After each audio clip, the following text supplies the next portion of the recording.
안녕하세요. 저는 결혼한 지 2년도 안 돼서 이혼하고 잠시 친정에서 지내고 있는 직장인입니다. 아직은 살던 집에 혼자 살 엄두가 나지 않아 부모님과 지내고 있어요. 결혼 생활은 얼마 되지 않았지만 남편과 연애는 5년이라는 시간을 보냈습니다. 2살 차이였고 연애할 때는 단 한 번도 싸우지 않고 남들처럼 즐겁게 사랑만 했어요. 하지만 연애 오래 한다고 그 사람에 대해 전부 다 아는 건 아닌가 봅니다. 이만하면 됐다 싶어 결혼했더니만 결혼한 이후에는 생각지도 못한 문제들이 자꾸 부부 사이를 틀어지게 하더라고요. 남편도 남편이지만 저는 시가 식구 중 시누이 때문에 결국에는 이혼을 선택했습니다. 새내기 주부가 되자마자 이혼을 고민했던 저의 사연 들어보시고 구독자님들의 많은 조언 부탁드리겠습니다. 저는 이혼 원인이 나빠진 부부 사이이기도 하지만 원인 제공자가 있었어요. 다들 짐작하시죠? 부부 사이 틀어지게 한 1등 공신은 시가 식구들이었습니다. 그 중에서도 시누이가 직접적인 원인을 제공했네요. 저와 남편은 직장 동료 소개로 만났어요. 저는 사무직이고 남편은 토목 기술자로 건설 현장에서 주로 현장 소장 일을 합니다. 그래도 대형 건설사에서 잔뼈가 굵은 사람이고 연봉도 꽤 됩니다. 단점이 있다면 지방 현장에 있는 경우 주말부부로 지내는 일도 있다는 것이었죠. 처음에는 서로 이해하고 배려하며 나름 행복하게 살았던 것 같아요. 물론 결혼하기 전이나 결혼하고 크고 작은 문제는 있었지만 그래도 이혼을 생각할 만큼 심각한 일은 아니었고 금세 해결이 되곤 했습니다. 하지만 부부 사이에 다른 객식구가 끼면 문제가 늘 커지는 법이더라고요. 남편은 다 좋았는데 결혼한 아내들이 대부분 싫어하는 효자였습니다. 아니 정확히 말하면 결혼 전에는 안 그러다가 결혼하고 나서 유난스레 자기 가족을 챙기는 사람이 되었어요. 결혼 전 명절이나 연휴 때요. 저랑 여행 다니거나 자기 부모 챙기는 거 저 본 적 없습니다. 결혼 전에 남편은 직장 근처 오피스텔에서 독립해서 살던 사람입니다. 같이 있다 보면 가끔 자기 엄마에게 전화가 올 때가 있었는데요. 아마도 제가 듣기로는 집에 좀 내려와라, 아들 얼굴 좀 보자는 말을 하셨던 것 같습니다. 하지만 남편은 늘 귀찮다고 안 간다고 대답하는 것이 대부분이었어요. 밥도 알아서 잘 먹으니 걱정 말라며 자기 집이 제일로 편하다고 명절에는 본가 내려가지 않았어요. 오히려 제가 어머니 생각해서 한 번을 내려가라고 할 정도였습니다. 자기 너무 부모님한테 무심한 거 아니야? 그러지 말고 이번 주말에는 본가 내려갔다 와. 자기 어머니가 여러 번 전화하시는 거 보니까 아들 보고 싶으신가 보다. 전화로 안 주고 살아있는 것만 확인하면 되지 뭘 그리 안달복달 얼굴을 보자 하시는지 모르겠네. 아휴, 다음 달 추석에나 내려가 보지 뭐. 주말에 운전하고 내려갔다 오려면 피곤하고 쉬지도 못해. 그럼 전화라도 종종 드려. 나중에 결혼하면 나한테 완전 아들 뺏겼다고 생각하실까 봐 걱정이다. 오히려 남편이 시가 식구들에게 너무 무심한 거 아닌가 걱정하기도 했습니다. 어쨌든 100%는 아니었지만 제 기준 세상에서 가장 다정한 남자였고 좋은 남편이 될 것 같았습니다.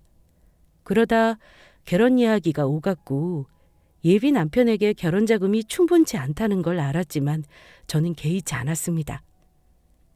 예비 남편 말로는 자기가 시누이 결혼할 때 돈을 많이 보태줘서 돈이 없다길래 무심한 줄만 알았는데 그래도 자기 가족은 챙기는 사람이구나 싶었어요. 얼마나 돈이 없냐고 물어봤는데 나이 34세 모은 돈이 고작 5천뿐이었습니다. 오피스텔은 월세라 보증금이 얼마 되지도 않았고요. 예비 남편이 저에게 미안해하면서 결혼을 1년 정도 미룰까 물어보기도 했습니다만 저는 말 나온 김에 결혼을 하고 싶다는 입장이었습니다. 돈이야 앞으로 모으면 되는 거고. 집은 4명이 아파트 있으니까 우리 둘이 맞벌이하면 돈 모을 일만 남은 거잖아. 자기는 여자 마누라 하나는 진짜 잘 만난 줄 알아? 그럼. 어쨌든 네가 그렇게 말해주니까 고맙다. 우리 부모님 결혼 늦어질까 봐 걱정을 많이 하셨는데 한시름 놓으시겠어. 대신 결혼하면 내가 정말 잘할게. 남편이 내놓은 5천만 원과 제가 모은 돈이 있었고 저는 진작에 청약 통장을 써서 분양받아 놓은 아파트도 있었습니다. 소액의 대출은 제가 갚고 있었지만 집을 꼭 남자가 해와야 하는 상황은 아니었죠. 시댁에서도 너무 좋아하셨고 남편은 저에게 그 부분에 대해 고마운 마음을 많이 드러냈습니다. 그러면서 하는 말이 결혼하면 우리 집처럼 편한 집은 없을 거야. 우리 집은 제사도 없고 가족끼리 자주 모이는 분위기도 아니거든. 너도 알지? 나도 잘 본가 안 내려가는 거. 누나도 멀리 시집가서 본가에 자주 안 와. 그러니까 우리 명절 연휴 때는 여행도 다니고 재밌게 살자. 이렇게 말하더라고요. 저는 저와 우리 친정 부모님이 결혼 비용을 얼마를 냈건 남편과 결혼했다는 사실에 행복했습니다. 물론 결혼 과정이 행복하지만은 않았습니다. 우여곡절도 있었죠. 그건 아무리 사이좋은 예비부부라 해도 피해갈 수 없는 일일 겁니다. 저랑 남편은 결혼 비용이 1차적인 갈등의 원인이었습니다. 아무리 돈 문제를 서로 이해한다고는 해도 결혼 준비하면서 내가 이렇게 아끼면서 하고 싶은 걸 못해가며 결혼을 해야 하나 하는 생각이 들면 억울하기도 했습니다. 우리 친정에서 많이 보탠다는 걸 알면 시댁에서는 어련히 예단 문제는 지나갈 줄 알았는데 남들만큼 받으려고 한 것도 문제였어요. 당연히 소소한 다툼이 있었지만 다행히 그때는 남편이 중간에서 조율을 제법 잘해줘서 양가 어른 모두 기분 상하지 않고 넘어갔습니다. 그러니 결혼까지 무사히 할 수 있었던 거고요. 저는 남편이 결혼해서도 저에게 잘할 사람이라는 걸 전혀 의심하지 않았고 그만큼 믿었습니다. 하지만 황당하게도 저의 불행은 결혼식이 끝난 직후부터 시작됐습니다. 부부가 같이 살다가 서로 실망하고 이게 뭐지 하며 싸우고 이혼을 생각하는 게 일반적인 일일 텐데 저 같은 경우는 신혼여행 출발할 때부터 남편에게 실망을 했으니까요.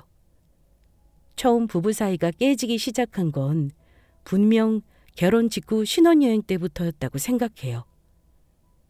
요즘에는 신혼여행 다녀와서 이혼하는 일도 드문 일은 아니라죠.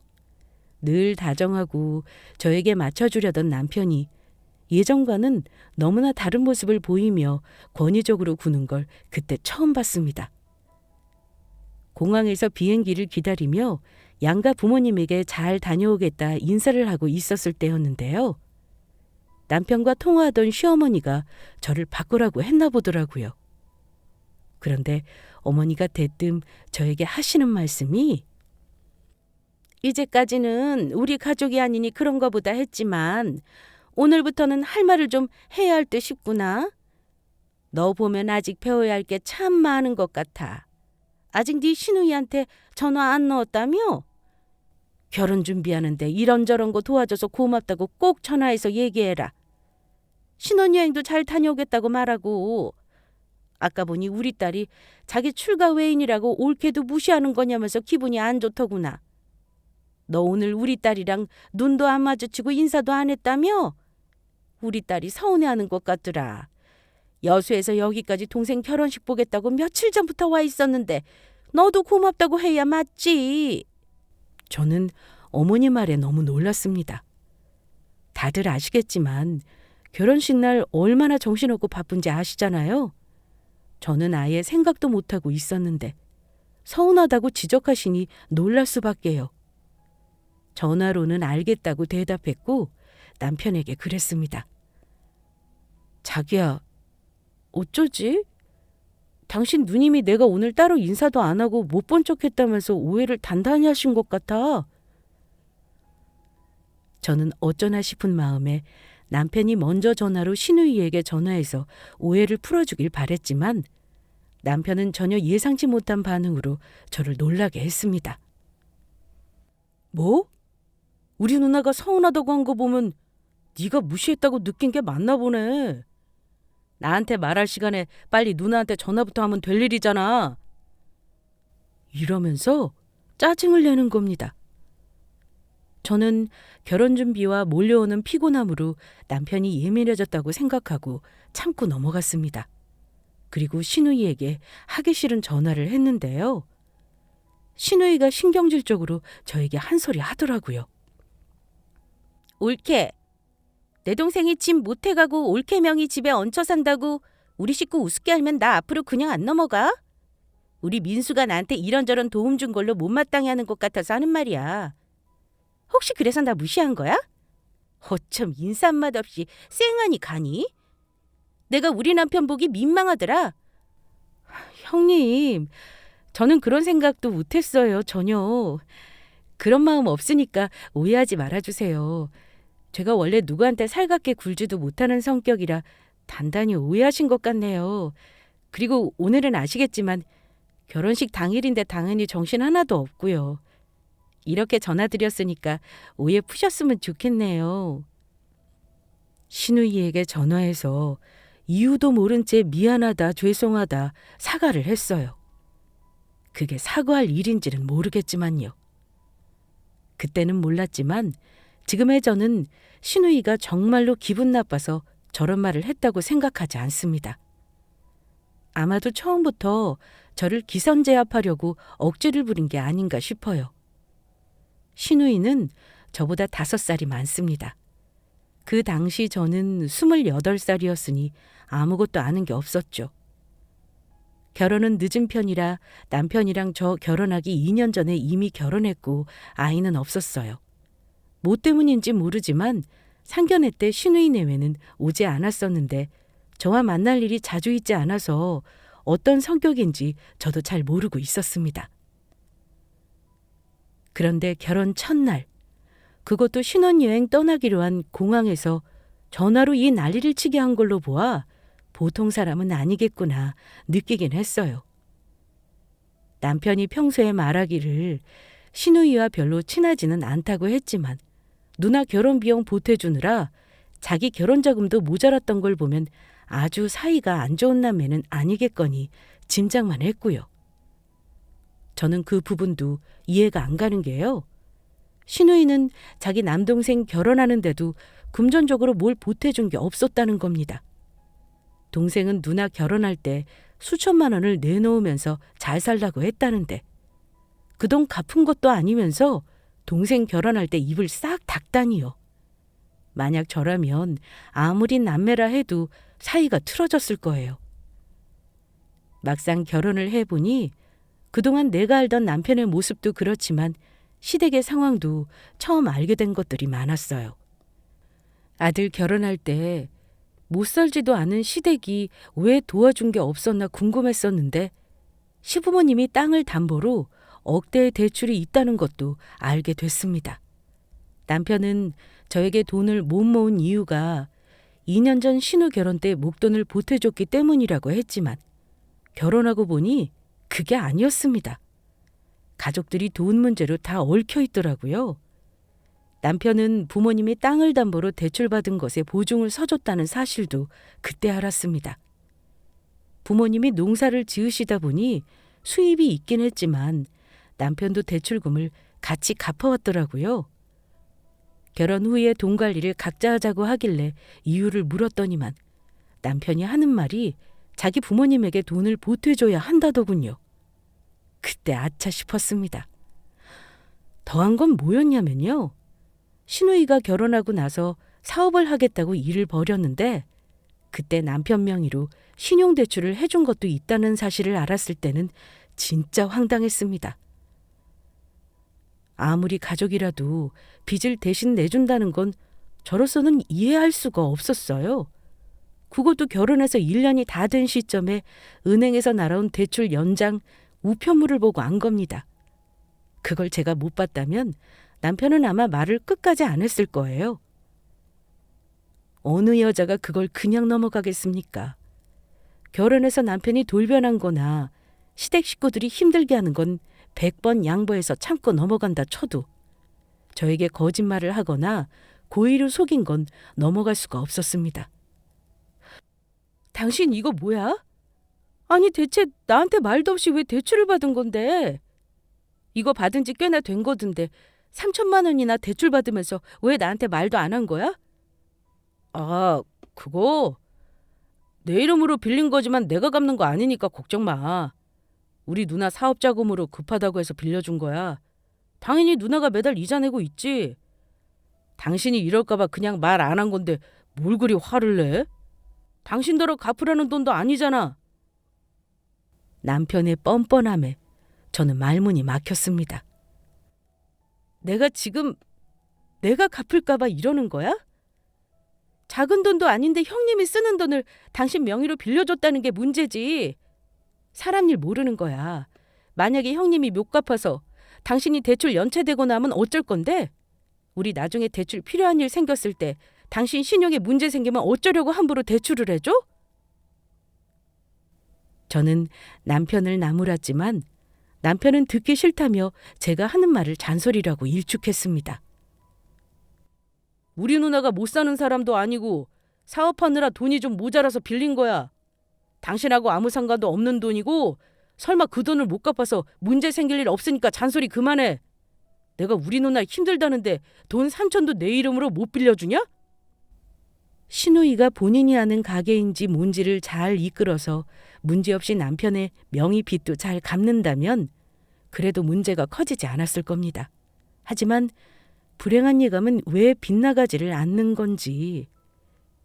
신우이가 하던 사업을 말아먹으면서 신우이 부부 사이가 좋지 않다고 남편을 통해 들었는데 돈 때문에 신우이가 한동안 많이 힘든 듯 했어요. 결국은 제가 우려했던 상황이 생기더라고요. 남편 명의 대출을 제 날짜에 입금을 하지 않아서 남편이 자기 돈으로 몇 달을 대출 상환을 해야 했습니다. 아무리 연봉이 높다 해도 그래봤자 월급쟁이잖아요. 한 달에 100만 원 가까운 돈을 생으로 낸다는 건 결코 쉬운 일이 아니었습니다. 제가 어쩔 거냐고 물으면 남편은 신경질을 내면서 대답했어요. 당신이 내줄 거 아니면 내가 알아서 할 테니 얘기하지 마. 누나라고 지금 마음이 편하겠어? 매형이랑 맨날 싸우고 아무래도 이혼이니 뭐니 말도 나오는 것 같은데 지금 상황에서 누나가 돈 갚으라는 말을 어떻게 해?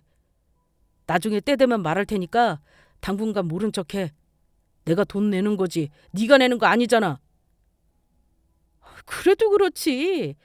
매달 모여서 큰 돈 되면 그 돈 형님이 한 번에 주지도 못할 거잖아. 고스란히 당신이 내는 게 아니면 뭐겠어? 그러게 아무리 가족이라도 왜 대출을 명의를 빌려줘서 이런 일을 만드는 건데? 내가 왜 스트레스를 받아야 되냐고. 내가 알아서 해결할게. 큰 돈도 아닌데 우리 누나한테 그냥 모른 척 해줘.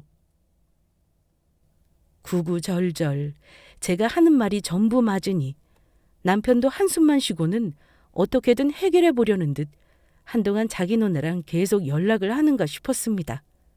그런데 결국 더한 일이 터지고 말았습니다. 남편이 한 번은 신우이의 전화를 심각하게 받더라고요. 그러더니만 나가서 담배를 얼마나 피워대는지 한참을 있다가 들어와서는 한다는 소리가 자기 누나가 이혼을 했다는 겁니다. 우리 누나 이혼했대. 그동안 우리 부모님 걱정할까 봐 말을 못했나 봐. 큰일이다. 누나는 애도 없고 결혼한 지 5년도 안 된 데다 있던 재산도 누나가 장사하면서 다 없어진 모양이야. 그 집에서는 우리 누나가 집안에 잘못 들어와서 돈줄 다 말랐다고 빈털터리로 내쫓을 생각인 것 같더라. 우리 누나 불쌍해서 어쩌냐 여보. 솔직히 말하면 저는 결혼 직후 일도 있고 신우이와 그닥 가까운 사이는 아니었습니다. 하지만 막상 신우이가 이혼한다는 말을 들으니 마음이 좋지는 않았습니다. 어쩌냐? 혹시 형님 살던 집은 어찌 된 거야? 그래도 전세 아니고 자가였다며. 돈은 조금이라도 건지고 나오시는 거 맞아? 협의 이혼이라면 서로 재산은 나누겠지. 하지만 남편이 한숨 쉬면서 대답하는 거 듣고 저도 속이 답답했습니다. 돈은 무슨... 그 집도 진작에 후순위까지 담보 잡혀놨었나 봐. 누나 돈도 들어가 있는 집이긴 한데 매형이랑 누나랑 둘 다 대출을 써서 아마 집은 팔아도 얼마 안 남을 것 같다 그러네. 이혼하고 누나 서울에서 직장을 구해보겠다는데 당장 지낼 곳이 없어서 큰일이다. 형님이 대책도 없이 이혼하겠어? 자기 살 궁리는 해놓고 이혼하시는 거겠지. 글쎄... 누나가 우리 부모님 집에서 같이 살기는 힘들 것 같아. 아무래도 우리가 누나를 좀 도와줘야 할 듯 싶네. 어찌 남편 반응이 불안불안하다 했는데 남편은 자기 누나를 도와주자는 말을 넌지시 꺼냈습니다. 우리가 당신 누나를 무슨 수로 도와줘? 당신이 지금 이미 누나 대출금도 갖고 있는데 뭘 더 하자는 거야? 다 큰 성인들이고 부부 사이 일이야. 이혼하고 나서 알아서 홀로서기 해야지 우리가 뭘 해. 나는 당신이 그렇게나 누나를 생각하는 사람인 줄은 몰랐네. 저도 날카롭게 반응한 건 인정합니다. 하지만 남편은 이미 마음속으로 계획을 짜놓았더라고요. 남편은 그날 이후 누나를 도와주자며 저를 살살 구슬리면서 설득했습니다. 도와주자는 게 차라리 돈이었다면 여력되는 대로 빌려줬을지도 몰라요. 하지만 남편은 신우이가 당장 지낼 곳을 구할 돈이 없다며 직장 구할 때까지만 해도 우리와 같이 지내기를 원했습니다. 여보, 내가 당신한테 할 말은 아니지만 나 우리 누나 너무 불쌍해. 결혼할 때도 해가는 거 없다고 무시받으면서 갔는데 애 안 들어서서 면목 없다고 장사라도 해보려다가 망해먹은 거잖아. 근데 매형은 누나 감싸주지도 않고 이혼하자고 하니 누나 속에 어떻겠냐? 누나가 직장 구한다니까 그때까지만 우리 집에서 있게 해주자. 누나 지금 어디 오갈 데 없어. 부모님 계시는 시골에서 일할 곳을 구할 수도 없잖아. 이번만 당신이 마음 한번 써주라. 남편은 저에게 누나가 직장을 구할 때까지만 우리 집에서 지내게 해주자며 몇 번을 부탁했습니다. 저는 당연히 싫다고 했어요. 착한 시누이라고 해도 불편할 텐데 저랑 가뜩이나 껄끄러운 사이인데 얼마나 불편하겠습니까? 그런데 시어머니까지 나서서 저에게 부탁을 하는 데다 시누이가 직접 자존심 구기고 저에게 부탁을 하는데 계속 싫다는 말이 안 나오더라고요. 옳게. 나도 내 인생이 이렇게 바닥칠 줄은 몰랐어. 나라고 동생 집에 같이 살고 싶겠어? 빚 갚고 나면 내 앞으로 떨어지는 돈으로는 월세방 보증금도 못 얻는데 어쩌겠어? 올케가 나 한 번만 도와줘. 내가 주변 정리하는 대로 꼭 살 집 마련해서 나갈게. 어? 형님, 같이 사는 게 아무리 당분간이라고 해도 서로 불편할 거예요. 같이 살다가 더 의이 상할 수도 있고요. 그래도 괜찮으시겠어요? 그럼 내 집도 아닌데 내가 올케한테 잔소리할 일은 절대 없을 거고 올케도 일하잖아. 그럼 우리가 마주칠 일이 얼마나 있겠어? 나도 바로 직장 다닐 준비해야 해. 내가 올케 집 작은 방 쓸게. 잠깐 지낼 거니까 짐도 많지 않을 거야. 그런 연유로 저는 오갈 데 없는 시누이를 우리 집에서 살게 해줬습니다. 그런데 언제는 같이 살게만 해달라는 신우가 막상 우리 집에 와서 집을 둘러보더니만 이런 말을 하더라고요. 집에 들어온 순간부터 얹혀 사는 사람이 아니라 마치 우리가 본인을 모시고 사는 집을 보러 온 듯한 태도로 우리 집을 둘러보더라고요. 근데 올케네 집이 이렇게 좁았었나? 집들이 할 때만 해도 잘 몰랐는데 영 구조도 별로네. 이 집을 언제 분양받았다고 했지? 좀 지저분해서 슬슬 리모델링도 생각해봐야겠는데 올케? 자기는 이혼하고 이만한 집도 없으면서 제가 힘들게 마련한 집을 평가질 하더라고요. 그래서 제가 시누이 쓸방을 보여줬더니만 반응이 더 가관이었습니다. 어머, 작은 방이라고 해서 그래도 침대랑 책상이랑 장롱은 들어갈 줄 알았는데 이게 뭐야? 옳게, 이 방은 두 번째로 넓은 방 맞아? 누가 보면 창고인 줄 알겠다. 나 설마 이 방 써야 하는 거야? 이 골방에서 나더러 자라고? 그러자 남편이 제 눈치를 살피며 황급하게 시누이 입을 막았습니다. 아, 누나, 이 방에서 누나 지낼 거라고 우리 집 사람이 청소 다 해놓고 매트리스하고 화장대도 새로 들여놨잖아. 방 비우느라 얼마나 힘들었다고. 어차피 몇 달만 지내는 거니까 그때까지는 대충 있자. 그럼 그 몇 달 동안만 내가 화장실 딸린 안방을 쓰게 해줬으면 얼마나 좋아. 이왕 마음 쓰는 거 통 크게 말이야. 심지어 안방 운운하면서 속마음을 내비치는데 그때 솔직한 제 심정은 시누이 짐을 도로 싸서 나가라고 하고 싶었습니다. 남편의 말에도 시누이는 표정이 좋지 않았습니다. 마치 자기가 왜 이런 좁은 방을 써야 하냐는 듯한 시누이의 태도를 보면서 왜 저리 천지분간을 못하나 싶었습니다. 이런 말하면 좀 그렇지만 저러니 사업도 말아먹고 남편이랑 이혼하지 싶었어요.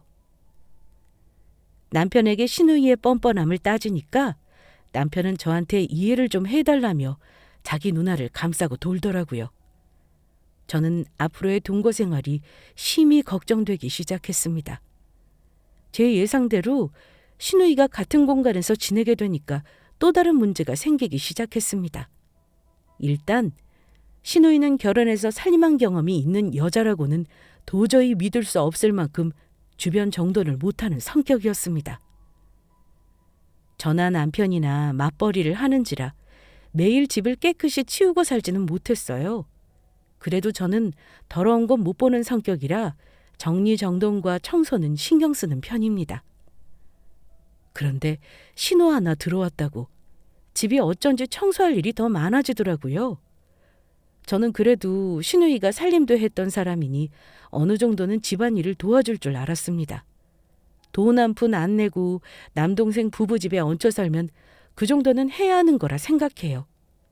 적어도 자기 먹은 그릇은 씻어놓고 자기 빨래나 방 정리 그리고 화장실 청소는 기본이라고 생각합니다. 그런데 시누이는 집안일은 고사하고 자기가 어지러 놓은 거 치우지도 않는 습관이 있더군요. 저도 회사 다녀오면 출퇴근 시간이 길어서 녹초가 되는데 어질러져 있는 집을 보면 짜증이 났습니다. 설거지는 한가득에 화장실에는 머리카락과 손자국 천지, 거실 테이블에는 김치 국물이 말라붙어 있고 소파에는 과자 부스러기가 한가득이었죠. 그뿐이 아닙니다. 차마 제가 여기 쓸 수 없는 더러운 장면도 여러 번 목격했네요. 그래도 남편의 누나이니 싫은 소리 하는 건 참 어려운 일이었습니다. 괜히 싸우기 싫어서 그냥 제가 했는데 한 번은 시누이가 거실에서 짜장라면을 먹다가 소파에 국물을 튀기는데 너무 짜증이 나서 한마디 했습니다. 형님, 제가 어지간하면 말 안 하려고 했는데요. 지금 같이 산 지 2달 동안 정말 제가 힘들어서 그래요. 남편 치다거리 하는 것도 저 힘들거든요. 매일 어지르기만 하고 청소 한 번을 안 하니까 일 다녀오면 피곤해 죽겠는데 형님이 어지른 것까지 내가 다 치워야 하냐고요. 제발 기본적인 건 좀 해주세요. 그렇게 한 소리 하자 시누이는 어이없다는 듯 피식 웃으며 말했습니다. 옳게. 내가 어지르면 얼마나 어지른다고 사람한테 짜증을 그렇게 내? 내가 먹은 거 치우면 되잖아. 누가 올케더라 해달래? 내가 올케 집 얹혀 산다고 지금 사람 우습게 보니? 이혼하고 이러고 있다고 사람이 우스운가 봐? 먹은 것 좀 치워달라는데 그게 이혼하고 우습게 보는 거랑 무슨 상관이에요, 형님? 먹고 남은 쓰레기 치우고 본인이 먹은 설거지 세제 묻혀서 닦고 물로 헹궈내면 되는데 그게 뭐가 어렵다고 맨날 개수대에 쌓아두기만 하시는 거예요? 제가 오늘만 해도 설거지를 몇 번 했는 줄 아세요? 서로 언성이 좀 높아졌나 싶은 순간 남편이 퇴근해서 돌아오더니만 무슨 일이냐고 묻더라고요. 그런데 제가 말을 꺼내기도 전에 신우가 이러는 겁니다. 야, 김민수! 네 와이프 나한테 뭐라는 줄 아냐? 내가 이혼해서 동생 집에 이러고 산다고 사람 우습게 보나 봐. 집안일 하라고 나한테 타박을 하네? 앞뒤 다 잘라먹고 딱 본인 입장에서 얘기하는데 누가 들으면 제가 얹혀 사는 신우를 이유 없이 구박하는 걸로 오해하기 십상이더군요. 여보, 그게 아니야. 나도 일하고 들어오면 매일 피곤한데 형님 어지르는 것까지 치우려니 힘들어서 각자 어지른 건 치우자고 얘기한 거야. 당신도 집꼴을 그동안 봤으니 알 거 아니야. 우리 둘이 살 때 이렇게 집 어수선한 적 있어? 내가 형님이 만든 쓰레기 다 치우고 빨래, 청소해. 진짜 너무하는 건 내가 아니라 형님이야. 아이, 여보. 누나 이런 거 잘할 줄 몰라. 잘 사는 집에 시집가서 산 사람인데 사모님 소리만 듣고 살다가 집안일이 쉽겠어? 당신이 좀 이해해라. 남편은 저를 나무라지는 않았지만 그렇다고 자기 누나에게 싫은 소리는 못하더라고요. 신우이는 자기 동생 앞이라고 조금 전 따지고 들던 모습과는 달리 억울해하며 눈물까지 보이더군요. 남편은 자기 누나가 안 됐는지 방으로 데리고 들어가 달래주더군요. 그 모습을 옆에서 보면서 이 남매가 지금 내 집에서 뭐 하는 짓인가 싶었습니다. 같이 보내는 시간이 한 달, 두 달 길어지면서 갈등은 점점 심해졌습니다. 일단 신우이는 짐이 점점 늘어나 나중에는 본인 짐이 우리 집 거실까지 점령을 하기 시작했습니다. 그리고 도무지 일자리를 구하려는 모습이 보이지 않았어요. 대체 형님은 지금 직장 구할 노력은 하고 있는 거 맞아? 우리 집에 온 지 다음 주면 벌써 석 달째야. 나도 스트레스고 형님도 스트레스인데 얼른 따로 살 생각을 하는 게 좋지 않겠어? 이러다 진짜 서로 의상하겠어. 누나 지금 일자리 열심히 알아보고 있어. 조만간 면접도 보러 갈 거야. 내가 누나한테 다시 한번 얘기할게. 남편은 자기가 누나에게 다시 한번 얘기할 테니 저보고는 좀 참아달라고 하더군요. 하지만 말만 그럴싸할 뿐 남편이 하는 건 아무것도 없었습니다.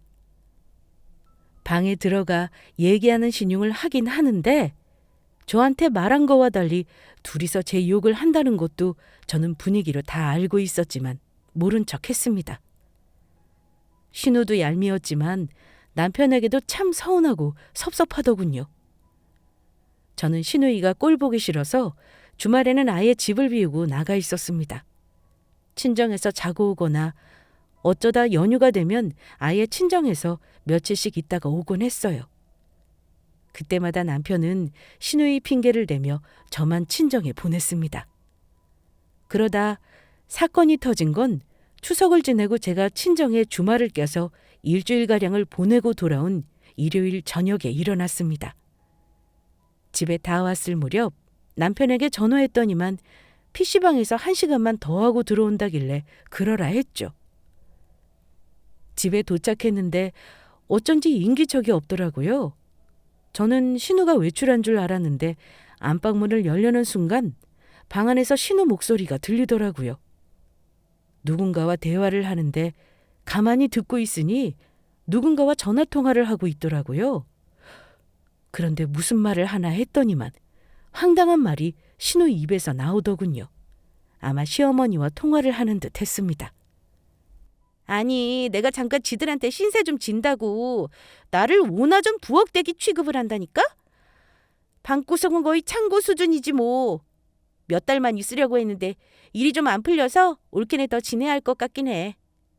엄마는 올케한테 잘해줘야 올케가 나한테 잘하는 거 알지? 암튼 지금은 올케 친정 갔어. 그동안 안방을 내가 좀 썼더니만 너무 좋은 거 있지?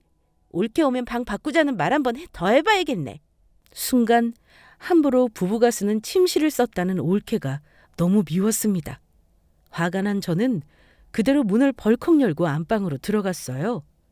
그런데 제가 오는 줄은 몰랐는지 안방꼴이 아주 가관이었습니다. 제가 쓰는 침대에는 신우이가 가져다 놓은 온갖 잡동사니가 그득했고 화장대에도 어느새 자기 물건을 늘어놓았더라고요. 신우가 저를 보고는 깜짝 놀라며 전화를 끊길래 제가 그랬어요. 형님, 여기 부부 침실인데 좀 너무한다는 생각 안 드세요?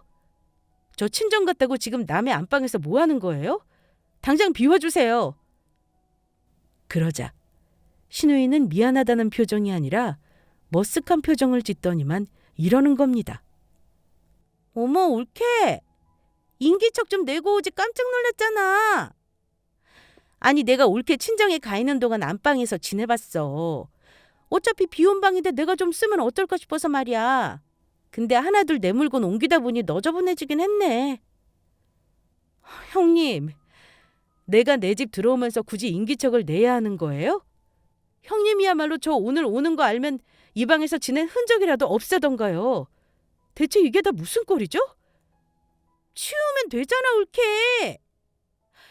그건 그거고 말 나온 김에 내 얘기 좀 하자.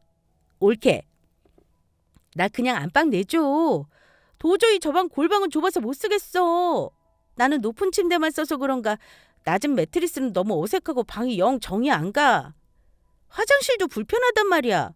내가 뭐 이 집에 오래 있을 것도 아니잖아. 손님이라 생각하고 내가 안방 좀 쓰자. 옳게는 손님을 왜 이리 푸대접해? 내가 시부모님이었어도 골방 쓰게 하겠어? 당연히 안방 내줄 거 아니야. 언제는 우리 집에 몇 달만 얹혀 살자고 사정하더니만 급하대서 사정 봐줬더니 이제는 안방까지 내놓으라네요. 기막히고 황당했죠. 아, 이래서 검은 머리 짐승은 거두는 게 아니라는 말이 있구나 싶었습니다. 형님, 진짜 양심이 없네요. 뭐요? 안방을 내놓으라고요? 형님, 우리 집에서 사는 몇 달 동안 대체 어찌 지냈는지 가슴에 손을 얹고 생각을 좀 해보세요. 근데 제가 친정 간 틈을 타서 안방도 함부로 쓰고 이제는 아예 이 방을 쓰겠다고요? 제발 형님 철없이 굴지 마시고 정신 좀 차리세요. 이런 식으로 대체 사업은 어찌한 거고 결혼 생활은 어찌하신 거예요? 옳게. 말 함부로 한다? 그리고 옳게. 왜 그리 경우가 없니? 손윗 사람이 같이 지내면 당연히 빈말로라도 안방을 쓰겠냐고 물어보는 게 예의인 거야. 그때 남편이 들어와서는 저와 신우이가 싸우는 광경을 보고 놀라더라고요. 여보, 누나, 대체 또 왜 싸우는데? 불안해서 게임도 끊고 왔더니만 이번엔 또 왜 그래? 다시 불만이 뭔데? 우리 누나를 또 다그치고 있는 거야? 남편은 또 싸우냐면서 저에게 그만하라고 하는데 저는 그 상황을 이제는 마무리를 짓고 싶었습니다. 내가 내 집에서 나갈 수는 없으니 신우이를 내보내던가 혼자 못 나가겠다고 하면 남편이랑 같이 내보내려는 마음까지 먹었어요. 당신 잘 들어. 지금 나 말릴 때가 아니라는 거 잘 알 텐데. 당신 누나가 내 방 차지하고 있는 동안 그러려고 한 당신도 똑같아. 나는 도저히 못 참겠으니까 누나를 내보내던지 그게 마음에 걸리면 당신이 같이 데리고 나가줘. 대신 나가면 당신하고 나랑은 끝이야. 이혼하자는 말이라고. 남편은 이혼이라는 말을 듣고는 뜨끔했는지 놀란 토끼 눈이 되었고 신우는 더러운 성질머리를 드러내며 소리를 질렀습니다. 내가 나가란다고 나가야 해? 안방에 뭐 꿀이라도 발라놨어? 이 침대가 무슨 왕자니? 대체 안방 좀 쓰겠다는 거에 왜 그리 민감한 건데? 누나, 우리 집사람한테 안방 내달라고 했어? 그래, 내가 안방 좀 편하게 쓰자고 했어. 왜? 뭐가 잘못됐니? 누나가 여기 있으면 얼마나 있는다고 너는 그거 하나 네 집사람한테 말 못하고 쩔쩔매는 거냐? 신우이는 발악하며 남편에게도 소리를 질렀습니다. 그런데 그때 남편이 갑자기 신우이의 뺨을 날렸습니다. 누나, 말 같지도 않은 소리를 그만 좀 해. 누나는 동생이 이혼당했으면 좋겠어? 그냥 적당히 눈치껏 우리 집사람 비위 좀 맞추며 지내는 게 그렇게 어려워? 왜 안방을 내달라는 소리까지 해서 기어이 분란을 만드는 건데? 그러자 신우이는 자존심이 상했는지 가방을 마구 싸더니만 얼마 후 집을 나가버리더라고요. 저는 말리지 않았습니다. 그동안 우리를 기댈 구석이라고 생각하고 안일하게 살았으니 이제는 정신을 차릴 때도 된 거 아닌가요? 그런데 남편은 내 편을 들어준답시고 자기 손으로 신우이를 때려놓고는 막상 자기 누나가 집을 나가자 계속 안절부절 못하더군요. 누나를 쫓아나가더니만 한참 후에 혼자 집으로 들어오더라고요. 그런데 저에게 이런 개소리를 시전했습니다. 우리 누나 엉엉 울면서 본가로 내려갔어. 내가 당신 편든다고 뺨 때려서 단단히 삐졌나 봐. 당신이 이러면 우리 부모님한테도 밉보인다는 거 몰라? 당장 우리 누나한테 사과하고 다시 오라고 해. 내가 하는 것보다 당신이 하는 게 맞아. 우리 누나가 안방 며칠 쓴 거 가지고 당신이 이러는 거 솔직히 내 눈에는 곱게 안 보이거든? 당신이 집주인이라고 유세 떠는 걸로 보인다 이거야. 내가 중간에서 잘했는데 당신 정말 우리 누나한테 너무 쌀쌀맞게 구는 거 아니야? 나 같으면 그냥 여기 있는 동안 편히 지내라고 안방을 내주겠다. 다원 참. 어쩜 두 남매가 저렇게 개념이 없냐? 그동안 참고 산 내가 등신이었네. 나는 당신 누나도 누나지만 당신한테 더 기분 나쁘고 화가 나네. 나 결혼 직후에 당신 누나한테 전화해서 영문도 모르고 사과했고 당신이 신용대출 대신해준 것도 참고 넘어갔어. 집에 몇 달 살게 해준 것도 보통 여자들 같으면 어림없는 일인 거 몰라? 근데 여기서 내가 뭘 더 얼마나 더 이해해주고 참아줘야 돼? 내가 가만히 있으니까 호구로 보여? 당신도 나가. 꼴 보기 싫으니까 당장 너네 집으로 가버려. 당신 막 나가자는 거야? 뭐 이혼이라도 하겠다 이거냐고? 이혼? 못할 거 없지. 내가 당장 내일이라도 서류 보낼 테니까 깨끗하게 갈라서자. 어때? 대신 계산을 정확히 할 거니까 두고 봐. 많이 화가 난 상황이었지만 홧김에 이혼하자는 말은 절대 아니었습니다. 저는 진심으로 이혼하겠다고 결심했고 남편도 기분이 상해서는 본가에 내려가겠다면서 집을 나가더군요. 결론을 말씀드리자면 우리 부부는 그 일을 극복하지 못하고 숙려기간 한 달 가지고 협의 이혼으로 부부 사이 인연을 정리했습니다. 시누이가 시댁에 저를 마구 욕해놓은 바람에 제가 집 가지고 유세 부린 정말 나쁜 년이 되어 있더라고요. 어쨌든 이혼하면서 남편은 자기 돈 들인 물건만 쏙 빼가긴 했어요. 심지어 예물 반지랑 명품 시계를 가져가려는지 막 찾길래 진작에 챙겨놓은 제가 그랬죠. 시계랑 반지는 내가 해준 거니 내가 처분하는 게 맞지. 당신한테 위자료 청구하고 싶지만 돈 없는 거 뻔히 아니까 결혼 때 받은 반지랑 보석은 위자료인 셈 치고 내가 팔아서 쓸게. 남편 놈은 제 계산법은 듣고 반박을 못하더군요. 그렇게 우리 부부 사이는 2년도 안 돼서 정리했습니다. 이혼 과정 중에 시누이나 시가 식구들은 보지는 않았습니다. 남편을 통해 얼핏 듣기로는 시누이가 알바를 구했다고 듣긴 했어요. 그 성격의 알바를 제대로 할 수 있을까 싶기도 했지만 30 훌쩍 넘은 성인이니 알아서 자기 인생은 건사하겠죠? 저에게 결혼은 너무나 비생산적인 시간이었습니다. 결혼 전 재미있었던 삶이 결혼 후 피폐하고 무의미했어요. 싸우면서 서로에게 상처도 많이 줬고요. 어쨌든 저처럼 부부 사이도 문제겠지만 다른 가족이 거들어서 이혼하는 사례도 있다는 걸 아셨으면 합니다. 이혼하면 세상이 무너지는 기분이 들 것으로 생각했는데 막상 이혼하고 나니 오히려 속이 후련하고 꼴 보기 싫은 사람들 안 봐서 너무 좋은 거 있죠? 제 몸 하나만 챙기면 되니 그것도 너무 좋더라고요. 당분간은 이 홀가분함을 즐겨보려고 합니다. 아직은 이혼한 새내기이니까요. 끝으로 이혼의 위기를 겪고 있는 분들이 있다면 이유는 다들 각양각색이겠지만 절대 두려워할 필요 없다는 걸 말씀드리고 싶습니다. 잘못한 사람은 어떨지 몰라도 당당한 사람은 두 발 뻗고 잘 자게 되어 있습니다. 저의 이야기는 여기까지예요. 끝까지 들어주셔서 감사합니다. 구독자 여러분들 모두 행복하세요.